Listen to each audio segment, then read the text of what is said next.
এই মুহূর্তের বড় খবর, বাংলায় বিজেপির বিসর্জন হবে। ২১শে জুলাইয়ের মঞ্চে বাংলা থেকে পদ্মফুল উপড়ে ফেলার হুঙ্কার দিলেন অভিষেক বন্দ্যোপাধ্যায়।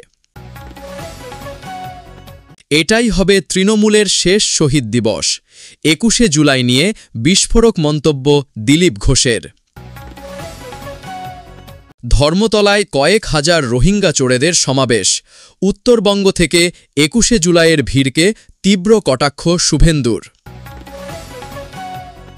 ঢাকায় স্কুলের ওপর ভেঙে পড়ল যুদ্ধবিমান। আগুনে পুড়ে মৃত ১৯, আহত বহু পড়ুয়া। তৃণমূলের ২১শে জুলাইয়ের সমাবেশ থেকেই ২৬এর বিধানসভা নির্বাচনের দামামা বাজিয়ে দিলেন ডায়মন্ড হারবারের সাংসদ অভিষেক বন্দ্যোপাধ্যায়।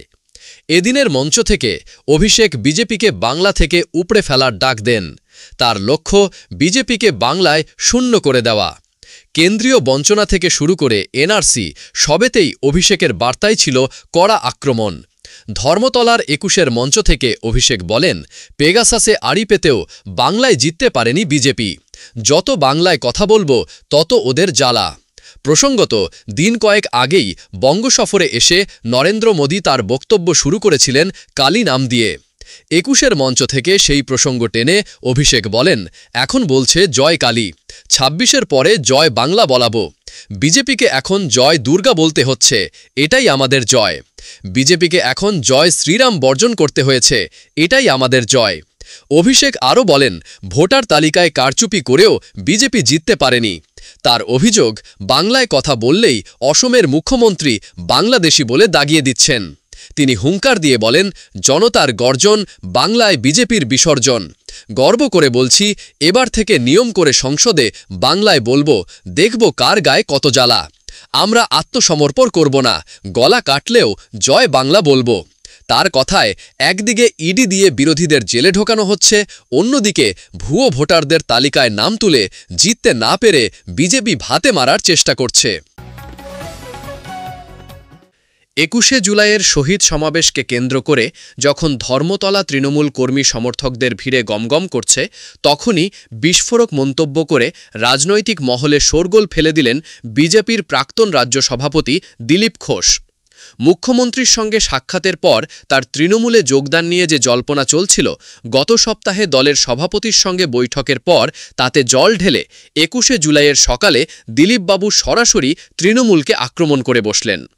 এদিন খড়গপুরে ২১শে জুলাইয়ের পাল্টা বিজেপি আয়োজিত শহীদ শ্রদ্ধাঞ্জলি সভায় যোগ দেওয়ার আগে দিলীপ ঘোষ বলেন, মমতা বন্দ্যোপাধ্যায় শহীদ দিবসটাকে ডিম ভাত দিবস করে ফেলেছেন। এবারের হালচাল দেখে আমার মনে হচ্ছে এটাই শেষ শহীদ দিবস, তারপর তৃণমূলই শহীদ হবে। ২৬এ বোধহয় ওরা আর শহীদ দিবস করার সুযোগ পাবে না।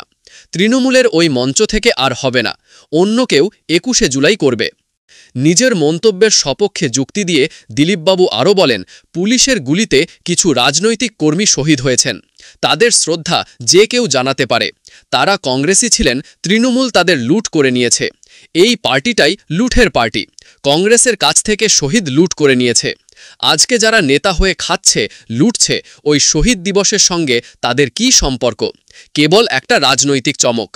উল্লেখ্য, সম্প্রতি দীঘায় মুখ্যমন্ত্রীর সঙ্গে দিলীপ ঘোষের সাক্ষাতের পরই তার তৃণমূলে যোগদানের জল্পনা তীব্র হয়েছিল।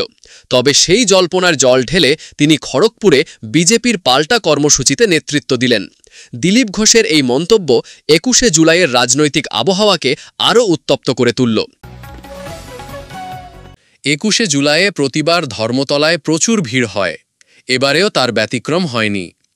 কিন্তু এদিন উত্তরবঙ্গে উত্তরকন্যা অভিযান কর্মসূচি থেকে রাজ্যের বিরোধী দলনেতা শুভেন্দু অধিকারী দাবি করেছেন, তৃণমূলের ২১শে জুলাইয়ের ভিড় আসলে রোহিঙ্গা আর চোরেদের। উত্তরকন্যা অভিযানে যোগ দেওয়ার আগেই শুভেন্দুর কটাক্ষ ছিল, তৃণমূলের ২১এর কর্মসূচি আদতে কোনো সভাই নয়, ওখানে পাগলু ডান্স হয় আর জোর করে লোক নিয়ে আসা হয়। শিলিগুড়ির সভামঞ্চ থেকে আরও এক ধাপ এগিয়ে শুভেন্দু দাবি করেন, ধর্মতলায় যে ভিড় তা আসলে রোহিঙ্গা এবং দাগি চোরেদের। তাদের সামনেই বক্তব্য রাখেন তৃণমূল নেত্রী মমতা বন্দ্যোপাধ্যায়। সবাই ধর্মতলায় জড়ো হয়েছে ডিম ভাত কর্মসূচিতে। এদিকে নিজেদের কর্মসূচিতে আগত সমর্থকদের কুর্নিশ জানিয়েছেন শুভেন্দু। তিনি বলেন, বিজেপি তাদের সমর্থকদের না ডিম ভাত না এসি বাস কিছুই দিতে পারেনি, তবুও শয়ে শয়ে মানুষ এসেছেন।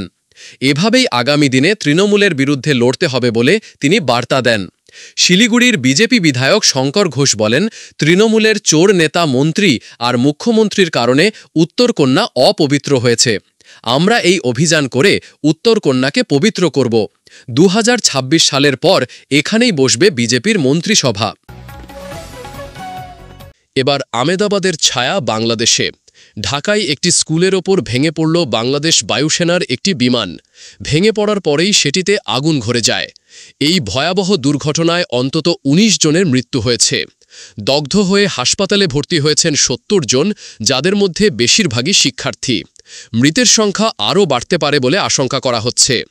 জানা গিয়েছে, বাংলাদেশের স্থানীয় সময় দুপুর 1:06 প্রশিক্ষণে ব্যবহৃত বায়ুসেনার F-7 বিমানটি উড়েছিল।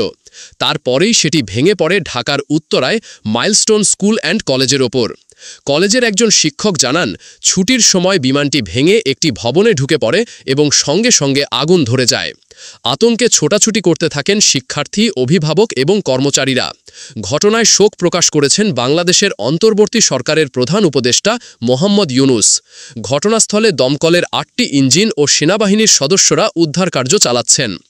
আহতদের হেলিকপ্টারে করে ঢাকা CMH হাসপাতালে নিয়ে যাওয়া হয়েছে।